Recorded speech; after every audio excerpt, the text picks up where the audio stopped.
साया। सुनसान गांव, एक अंधेरी रात थी। हवा में ठंडक और सन्नाटा था। गांव के बाहर एक टूटी फूटी सड़क पर एक लड़की नेहा तेजी से चल रही थी। उसके कदमों की आवाज उस सन्नाटे में गूंज रही थी। नेहा अपने आप से, मुझे इस जगह से जल्दी निकलना होगा, ये रास्ता तो और भी डरावना लग रहा है। तभी पीछे से एक आवाज आई, रुको। नेहा ने पलट कर देखा, लेकिन वहां कोई नहीं था। डरते हुए उसने अपनी रफ्तार तेज कर दी। आगे चलते चलते उसे एक पुरानी झोपड़ी दिखाई दी। झोपड़ी के अंदर से हल्की रोशनी झलक रही थी। नेहा ने सोचा शायद यहां मदद मिल जाए। वह झोपड़ी के अंदर गई। अंदर एक बूढ़ा आदमी लकड़ी के चूल्हे के पास बैठा था। नेहा, बाबा, मैं रास्ता भटक गई हूं, क्या आप बता सकते हैं कि यहाँ से शहर जाने का रास्ता किधर है? बूढ़ा धीमे स्वर में, यहाँ से जाने का कोई रास्ता नहीं है बेटिया, जो यहाँ आता है वह वापस नहीं जाता। नेहा घबरा गई। उसने महसूस किया कि झोपड़ी के कोने में एक परछाई हिल रही थी। नेहा ने पीछे मुड़कर देखा। एक लंबा काला साया झोपड़ी के कोने में खड़ा था। उसकी आंखें चमक रही थी। नेहा डरते हुए, ये कौन है?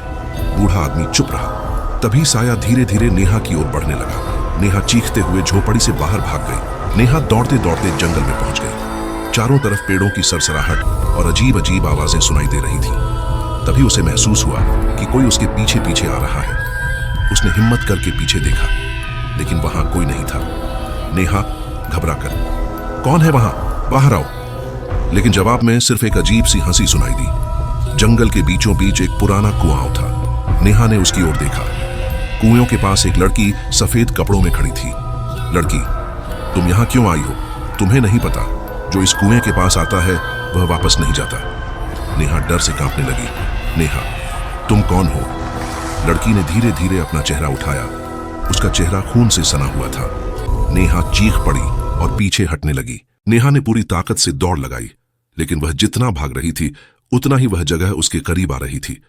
तभी उसे एक आदमी की आवाज सुनाई दी। आवाज, नेहा इधर आओ, मैं तुम्हारी मदद करूंगा। नेहा ने आवाज की दिशा में देखा। एक आदमी खड़ा था, लेकिन उसकी आंखें अजीब सी लाल थी। नेहा डर के मारे वहीं गिर पड़ी। जब उसने आंखें खोली तो वह फिर से उसी झोपड़ी के अंदर थी। बूढ़ा आदमी और काला साया उसके सामने खड़े थे। बूढ़ा, मैंने कहा था ना, यहां से कोई वापस नहीं जाता, अब तुम भी यहीं रहोगी। नेहा की चीख झोपड़ी में गूंजने लगी। कहानी यहीं खत्म हो जाती है, लेकिन नेहा का क्या हुआ, यह रहस्य बना रहा। अगर आप जानना चाहते हैं कि नेहा का क्या हुआ तो कमेंट करें। नेहा की कहानी जारी रखो। चैनल को लाइक और सब्सक्राइब करें ताकि ऐसी और डरावनी कहानियां आप तक पहुंचती रहें।